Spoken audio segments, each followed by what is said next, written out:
में हमारे बीच में पूर्व विधायक मान सिंह जी मौजूद हैं, उनको भी मैं मंच पर आमंत्रित करना चाहूंगा।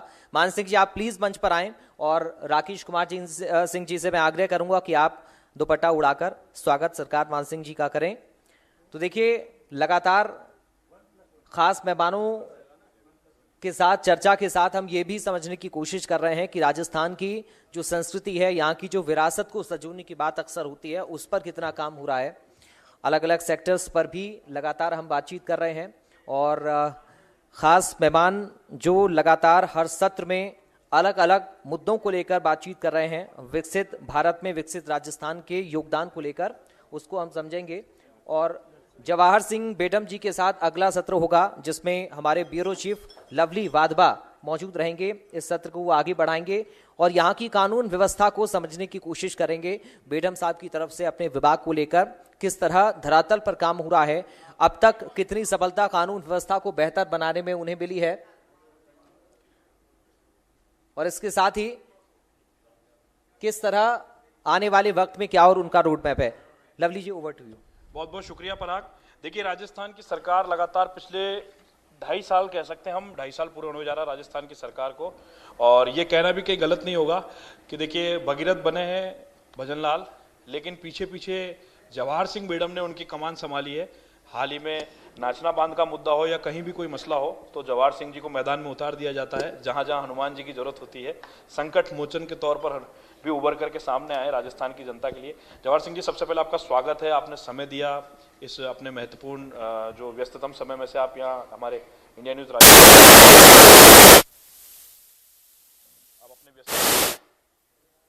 आप अपने व्यस्ततम समय में से इंडिया न्यूज राजस्थान के कार्यक्रम में पधारे।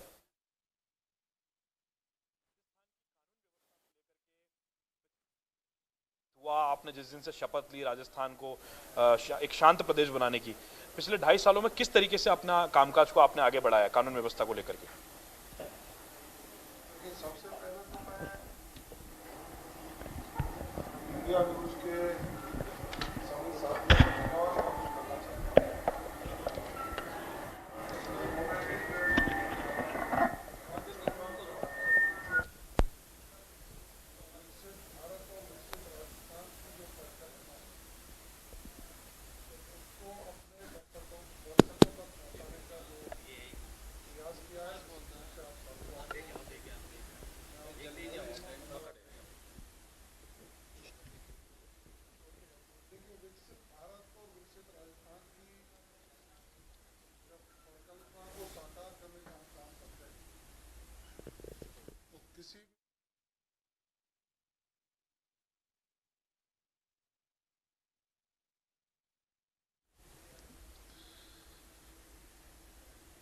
अब से 2.5 वर्ष पहले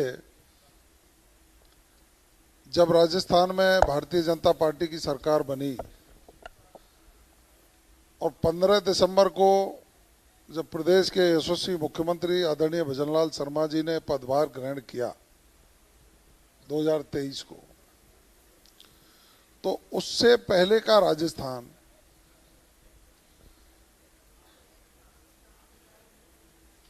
जब माननीय अशोक गहलोत जी के शासनकाल में राजस्थान को लोग रेपिस्तान कहने लगे थे, पेपर लीक की घटनाओं ने हमारे युवाओं के सपनों पर पानी फेरने का काम किया, आहत हुए। कानून व्यवस्था इतनी बिगड़ी हुई थी कि जयपुर जैसे शहर में मुख्यमंत्री की नाक के नीचे एक रोटी मांगती हुई महिला के साथ एम्बुलेंस में बलात्कार हो जाए। करौली, अलवर, जोधपुर, विभिन्न क्षेत्रों में गैंगरेप की घटनाएं, महिला अत्याचार चरम पर था।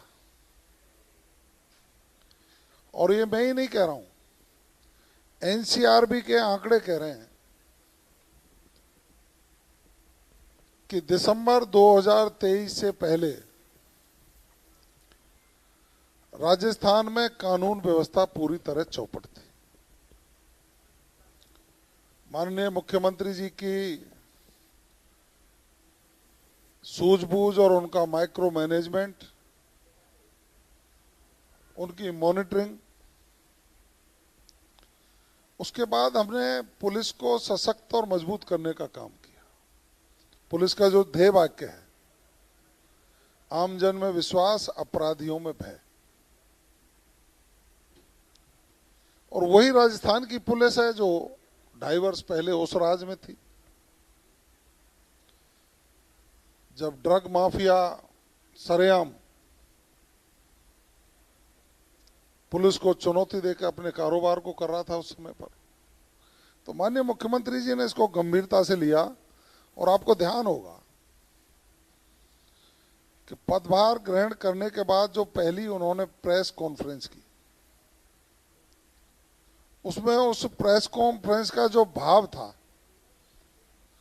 वो यही था कि हम अपराध के खिलाफ कठोर कार्रवाई करेंगे, और अपराधी कोई भी हो उसका स्थान सलाखों के पीछे होगा, और उसी थीम पर हमने काम शुरू किया। लेकिन अशोक गहलोत जी तो बोलते हैं कि और लगा टीकाराम जूली जी भी बोलते हैं कि आप तो एजेंसीज का दुरुपयोग कर रहे हैं, आपके आंकड़े बढ़ रहे हैं, वो कुछ और बात बोलते हैं।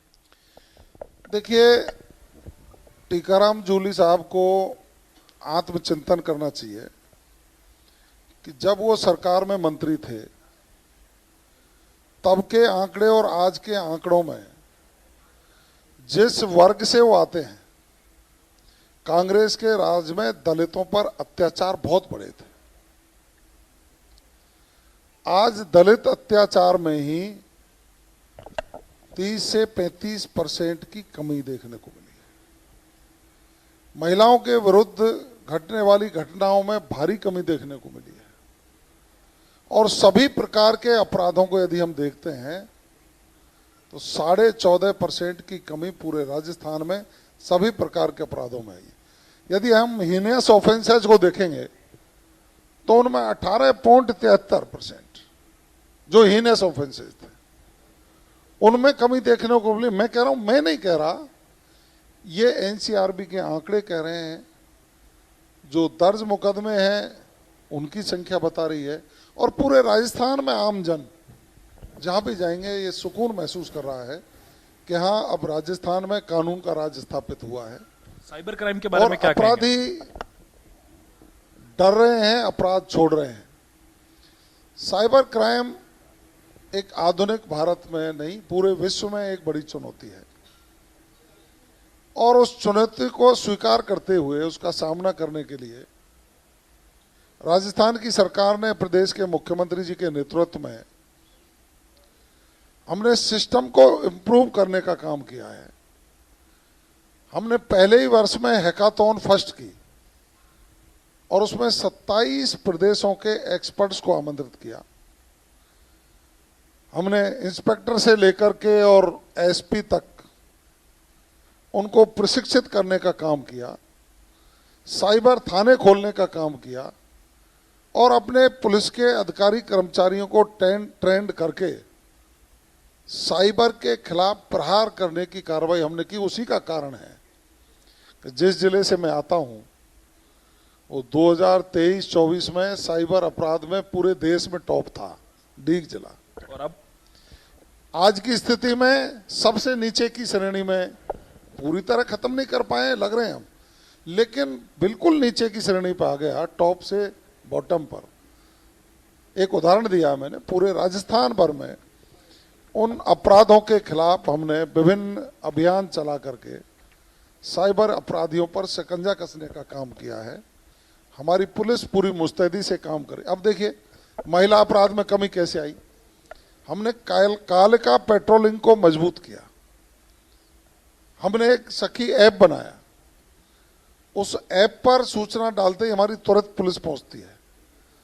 कालिका पेट्रोलिंग में मोटरसाइकिल देके हमारी महिला जो सुरक्षा कर्मी है, पुलिस है, वो पूरी पेट्रोलिंग करती है, और गांव में अवेयरनेस के कार्यक्रम, शहरों में जो हमारे स्कूल हैं, कॉलेजेज हैं, हमारे आईपीएस अधिकारी, हमारे आरपीएस अधिकारी, हमारे थाना अधिकारी, उन्होंने अवेयरनेस के कार्यक्रम भी चालू किए कि आखिर हम इन अपराधों का मुकाबला कैसे करें।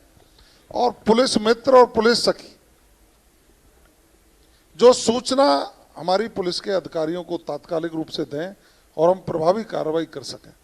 इस तरह से पूरे मैनेजमेंट को सुदृढ़ करते हुए, पूरे सिस्टम को इंप्रूव करते हुए अपराध के खिलाफ, अब देखिए आप, यानी आपने संगठित अपराध जिस तरह से कांग्रेस के राज में था, मैं समझ सकता हूं कि जीरो की ओर है। यानी आपने पुलिस को फ्री हैंड दिया हुआ है। पुलिस को कानून का राज स्थापित करने के लिए फ्री हैंड दिया हुआ है और मैं ये कह सकता हूं कि पुलिस ने पूरी मुस्तैदी से काम करके अपराध पर लगाम लगाने का काम किया है। आज एंटी गैंगस्टर टास्क फोर्स हमारी काम कर रही है, हमारी एंटी नार्कोटिक टास्क फोर्स हमारी काम कर रही है। यही मैं जानना चाह रहा था कि पिछले 2 सालों में कितने गैंगस्टरों को सलाखों के पीछे भेजने का काम किया जवाहर सिंह बेडम की पुलिस ने। मैं यही कह रहा हूं, मैंने विधानसभा में आपको बताया था, जो लोग इनके राज में सरेआम धमकी देकर के, सुपारी लेकर के कार्रवाइयां करते थे, उनको हमने विदेशों तक से पकड़ कर करके प्रत्यर्पण करके यहां लाने का काम किया है। उनकी जो अवैध संपत्तियां थी उनको हमने ध्वस्त करने का काम किया है। और जब 3 कानून अब जो लागू है माननीय मोदी जी के नेतृत्व में और अमित शाह जी के प्रयासों से जो 3 कानून बने, उनको हमने जब लागू किया है तो ई फाइलिंग, ई इन्वेस्टिगेशन हमने शुरू की है कि एफआईआर दर्ज होने तक से लेकर कोर्ट में उसकी ट्रायल तक सारा सिस्टम ऑनलाइन और त्वरित न्याय पीड़ित को मिले, इसकी व्यवस्था हमने तय की है। उसी का कारण है कि अपराधों में भारी कमी देख रहे हैं। आप कानून की बात कर रहे हैं, धर्मांतरण का बिल लेकर के आई राजस्थान की भजनलाल सरकार। बहुत हंगामा भी हुआ विधानसभा में, हमने देखा, मोर्चा भी संभाला, आपने अपना बयान भी जारी किया। उस बिल के बारे में क्या बताना चाहेंगे हमारे दर्शकों को, किस तरह का बिल है वो? देखिए, मैं ये समझ सकता हूं कि धर्मांतरण की शिकायतें देश के विभिन्न कोनों में भी और राजस्थान में भी कई बार आपको अखबारों में पढ़ने को मिली होंगी। धर्मांतरण किसी को लोभ देकर, शादी का बहाना देकर या किसी के दबाव में लेकर के धर्मांतरण कराना गैर कानूनी, और इसके लिए आवश्यकता महसूस हुई। सभी धर्मावलंबी अपने धर्म को मानने के लिए स्वतंत्र है, लेकिन किसी को प्रेशराइज करके, किसी की गरीबी का फायदा उठा करके, किसी की मजबूरी का फायदा उठा करके कोई धर्मांतरण करेगा तो उसके खिलाफ कानून के तहत कठोर कार्रवाई की जाएगी। ये कानून राजस्थान की विधानसभा में पारित हुआ। हम यूसीसी ला रहे हैं। यूसीसी पर बड़ी चर्चाएं चल रही है। राजस्थान में यूसीसी आ रहा है, बड़ी बात होगी राजस्थान के लिए भी। बिल्कुल, समान नागरिक संहिता होनी चाहिए। आज एक ही मोहल्ले में रहने वाले लोग जो पड़ोसी हैं, दीवार के इधर अलग कानून लागू होगा और दीवार के इधर अलग कानून लागू होगा, ये न्यायोचित नहीं समझा, इसीलिए यूसीसी लाने की आवश्यकता पड़ी। अच्छा बेडम साहब, थोड़ा इससे इतर हट के सवाल पूछना चाहूँगा। आप अपनी विधानसभा क्षेत्र में अपने गाँव की पुरानी तस्वीरें आपकी कई सारी हमने देखी। अपने बचपन के बारे में कुछ बताइए। जो तमाम जो नए युवा हैं उन्हें आप एक संदेश किस तरह का देना चाहेंगे? एक आम परिवार से आकर के आपने गृह राज्य मंत्री की कुर्सी तक पहुंचे अपने संघर्ष को करते हुए, तो एक सवाल जो है वो आपके गृह विभाग से इतर हट करके है, आपका निजी जीवन से जुड़ा सवाल है, तो उस बारे में बताइए कि संघर्ष करने वालों की भी जीत होती है, हार नहीं होती है। देखिए, इसका उत्तर एक ही है। भारतीय जनता पार्टी ऐसा एक राजनीतिक संगठन है जिसमें काम करने वाले व्यक्ति की या उस व्यक्ति का आकलन किसी धन से या किसी पारिवारिक पृष्ठभूमि से नहीं किया जा सकता। इसमें जो काम करेगा वो व्यक्ति राष्ट्र के प्रति कितना समर्पित है, संगठन के विचार के प्रति कितना समर्पित है, और पंडित दीनदयाल उपाध्याय जी का जो अंत्योदय का भाव है, एकात्म मानववाद है, उसको समर्पित होकर के राष्ट्र प्रेम के भाव से जो उत्प्रोत होगा, तो वो चाहे रेहड़ी चलाने वाला हो, चाहे कोई चाय बेचने वाला हो, चाहे मेरे जैसा कोई किसान का बेटा हो, चाहे मजदूर का बेटा हो। आपने देखा होगा बिहार में और बंगाल में जो महिलाएं सब्जी बेच रही थी, उनको कभी उम्मीद भी नहीं थी कि ऐसा भी होगा, उनको भारतीय जनता पार्टी ने टिकट देकर के विधानसभा में पहुंचाने का काम किया है। यही तो अंतर है। कांग्रेस धन्ना सेठों की पार्टी रही है। कांग्रेस में हमेशा जो बड़े परिवार हुआ करते उनको सम्मान देने की बात रही है। कुछ और दल हैं जो परिवारों के दल हैं। भारतीय जनता पार्टी जो राजनीतिक दल है वो कार्यकर्ता, उसकी मेहनत, उसका समर्पण और उसके भाव को पहचान करके उसकी उपयोगिता कहाँ की जा सकती है उसका निर्णय करती है। उसी का कारण है कि मैं आज एक बिल्कुल ग्रामीण कल्चर में ट्रैक्टर चलाने वाला, खेत में काम करने वाला व्यक्ति पार्टी में काम करता रहा और आज राज्य के गृह राज्य मंत्री के रूप में हूँ, तो ये सब भारतीय जनता पार्टी के विचार और उनकी कार्यशैली और संगठन का जो निर्णय है उसी के कारण हूँ। बहुत बहुत शुक्रिया सर बातचीत करने के लिए। हमारे साथ में गृह राज्य मंत्री जवाहर सिंह बेडम जी जुड़े, जिन्होंने अपना जो 2.5 साल का कार्यकाल है उसके बारे में बताया और राजस्थान की भजनलाल सरकार, डबल इंजन सरकार जो है किस तरीके से कामकाज कर रही है। पराग, अगले सेशन के लिए मैं आमंत्रित करना चाहूंगा आपको, पधारिए। और जो हमारे जवाहर सिंह बेडम जी उन्हें धन्यवाद देने के लिए राकेश कुमार सिंह जी मंच पर पधारे और उन्हें ट्रॉफी दे करके जो है वो धन्यवाद दें और इसके बाद में अगला सेशन।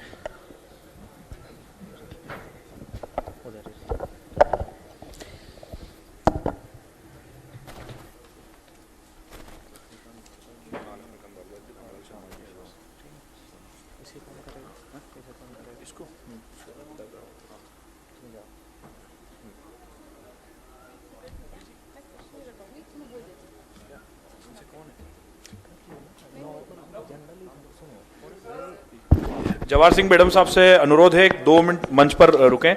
हमारे कुछ सहयोगी स्पॉन्सर्स हैं जो आपसे अवार्ड लेने के लिए दूर दराज से पहुंचे हैं, आइए पधारेंगे। तो जो हमारे स्पॉन्सर्स का क्रम जो है उसी क्रम में जो SD शर्मा जो है वो मंच पर पधारे हैं और माननीय गृह राज्य मंत्री जवाहर सिंह बेडम जी जो हैं वो उन्हें सम्मानित कर रहे हैं ट्रॉफी दे करके। ये सम्मान सहयोग का सम्मान है, जिन्होंने सहयोग किया और इस कार्यक्रम को सफल बनाया। राजस्थान की सरकार जो है वो आम जन तक पहुंच रही है और उसी क्रम में जो है ये चीज़ें आगे बढ़ रही है और यही कोशिश है कि किस तरीके से राजस्थान की सरकार जो है वो अपनी बात जो है वो आम जनता तक पहुंचा रही है। और इसी क्रम में जो है मैं अगले जो दूसरे स्पॉन्सर्स हैं उन्हें आमंत्रित करूंगा, वो भी मंच पर पधारें और गृह राज्य मंत्री जवाहर सिंह बेडम के हाथों जो है वो सम्मान हासिल करें। तो ये सम्मान है, ताली बजा करके स्वागत करें। ताली